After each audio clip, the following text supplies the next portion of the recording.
started applying laser onto my eyebrows and onto my head actually to make loose my hair and to make my eyebrows actually thin, this and that, okay, and to defigure my face. These criminals are always applying laser onto my both sides of my eyes actually to defigure the shape of my face.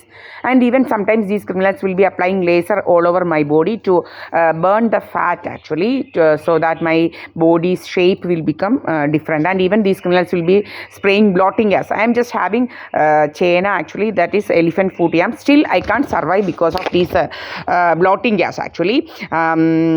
These criminals are always applying this blotting gas to make me look so fat actually, okay. I am half of the size, and these criminals will be applying laser all over my body to defigure the shape of my body. And these criminals are after me, and this bastard Subramanian is always using filthy language whenever he goes. Yesterday from here he started calling Vyabhichari this and that from here actually, and he started from here till his house, and he started abusing even after reaching his house actually. And this is every day this thing, and whenever he goes through this way, we can't stand here. He will be showing his he will raise his clothes and he will be showing his inner this thing, this and that, and he will be showing he will remove his lungi from his front portion of his body, private part, and he will be showing his private parts, and he will be asking to cash to hold this and that, okay. I'm having all the evidence, even I have all the evidence for all showing all these things, okay. Who is this bastard? Who is this Subramanian bastard? Actually, I don't know. He doesn't have any this thing in our family. We won't allow him to cross our gate actually, okay. And who is this bastard actually? Always after me.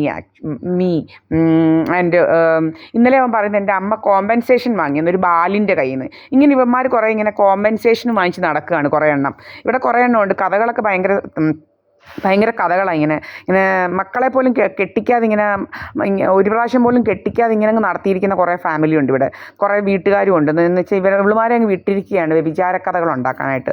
ഒരാണ് കഴിയുമ്പം വേറെ 3 ഓട്ടോക്കാർ ഒന്നിച്ച് വരിക അവിടെ വീട്ടിൽ, പിന്നെ ഗൾഫിൽ പോയിട്ട് തിരിച്ചു വരിക ഓരോമാരുടെ കൂടെ, പിന്നെ പിന്നെ 10ാം ക്ലാസ് മുതലേ കണ്ട പൊള്ളാച്ചുറുക്കന്മാരെ ഇവരുടെ എല്ലാം നെഞ്ചത്ത് കയറി നടക്കുന്ന കുറേ അവളുമാരും അമ്മമാരും. പിന്നെ മൂത്തവൾ പിന്നെ ഇങ്ങനെ ഇതുപോലെ പിരിഞ്ഞിരിക്കുന്ന ദേഹത്തിൻ്റെ പുറം ഒരു സൈഡിലോട്ട് കൈഫോസിസ്, സ്കോളിയോസിസ് എന്നൊക്കെ പറഞ്ഞുകൊണ്ട് കാശ് വാങ്ങിക്കുക. പിന്നെ ഇപ്പോൾ കണ്ണിന് പ്രഷർ, മറ്റേത് മറിച്ചേത്, അങ്ങനെ ഇങ്ങനെ കാശ് വാങ്ങിച്ച് ഞണ്ണിക്കൊണ്ട് നടക്കുന്ന തന്തയും മക്കളും എല്ലാം ഇവിടെ ഉണ്ട്. ഇങ്ങനെ ഈ കുടുംബത്ത് തന്നെ, വേറെ എങ്ങുമല്ല, ഈ കുടുംബത്ത് തന്നെ ഉണ്ട്. ഇതുപോലെ ഇങ്ങനെ കുറേ ഇൻഷുറൻസും മോട്ടിച്ചും ഇതാക്കിയും തിന്നും. അവൾ മൂത്തവളാണെങ്കിൽ ഒരു ക്രിസ്ത്യാനി ചെറുക്കനെ എല്ലാം വകവരുത്തി കോയമ്പത്തൂർ കോളേജിൽ പഠിക്കാൻ പോയതാണെന്നാണ് പറയുന്നത്. ഇങ്ങനെ പല കഥകളുണ്ട് ഇവളുമാർക്ക് കൊന്നു കൊലവിളിക്കുന്ന കഥകളാണ് ഇവളുമാരുടെ കയ്യിലെല്ലാം ഉള്ളത്. ഇങ്ങനെ ആളുകളെ കൊന്നും കൊലവിളിച്ച് നടക്കുക പൈസയ്ക്ക് വേണ്ടി. ഇങ്ങനെ എന്തും ഇവളുമാർ ചെയ്യും. കെട്ടക്കെടുമ്പുകൾ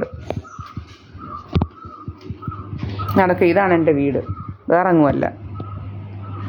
മനസ്സിലായത്? ഈ ക്യാമറയിലൊക്കെ ഒരിടത്ത് തന്നെ. മനസ്സിലായോ? കാണിച്ചു തരാം ഇനി അടുത്ത ക്യാമറ. വേറെ എങ്ങുമല്ല, ഞങ്ങളുടെ വീടാണ്. കഥകളാണ്, വലിയ കഥകളുണ്ടാക്കുക. എന്താ കഥ ഉണ്ടാക്കുകയെന്ന് അറിയത്തില്ല. വേണ്ട വീട്. ഇത് 3ാമത്തെ ക്യാമറ. അതെൻ്റെ 2. ഈ ക്യാമറയൊക്കെ വേറെ എവിടെയാണ്. എന്നൊക്കെ പറഞ്ഞുകൊണ്ട് ഭയങ്കര കഥകളാണ്, കള്ളക്കഥകൾ. മാജിക്കൊന്നുമല്ല, വലിയ എന്താ പറയുന്നത്, സൂപ്പർ പവറുകളാണ് ഇവിടെ ഉള്ളത്. സൂപ്പർ പവറുകളാണ് ഇവിടെ ഉള്ളത്. നിമിഷ നേരം കൊണ്ട് ഈ സ്ഥലം വേറെയാവും. എന്തെല്ലാം ഇതാണെന്നറിയോ ഡ്രാമ. കുട്ടച്ചാർ അവൻ്റെ വീടിൻ്റെ ഒരു പെമ്പളയും വിളിച്ചുകൊണ്ട് അവൻ്റെ വീടിൻ്റെ ഇവിടെ ഇങ്ങനെ ഇരുന്നുകൊണ്ട് ഒരു സിറ്റ് ഔട്ട് ഉണ്ട്. അതിനകത്തോട്ട് കയറി, കാർ പോർച്ചിനകത്തോട്ട് കയറി ഇരുന്നുകൊണ്ട് ഇവിടെ ഇരിക്കുക എന്നുള്ള. ഞങ്ങൾക്ക് കാർ പോർച്ചൊന്നുമില്ല, അവൻ ഇവിടെ ഇരിക്കുക എന്നുള്ള രീതിയിലുള്ള ഇത് ഞങ്ങൾക്ക് കാർ പോർച്ചൊന്നുമില്ല ഇതിനോട് അറ്റാച്ച്ഡ്. അവൻ്റെ വീട് ടോട്ടലി ഡിഫറെൻ്റാണ്. ഇങ്ങനെ ഭയങ്കര കഥകളുണ്ടാക്കുക, കള്ളക്കഥകൾ. അവനൊരു കള്ളനായിട്ട് മാറിയിരിക്കുക, കണ്ട് കള്ളൻ. ഞാൻ കള്ളക്കഥകളും ഉണ്ടാക്കി നടക്കുക.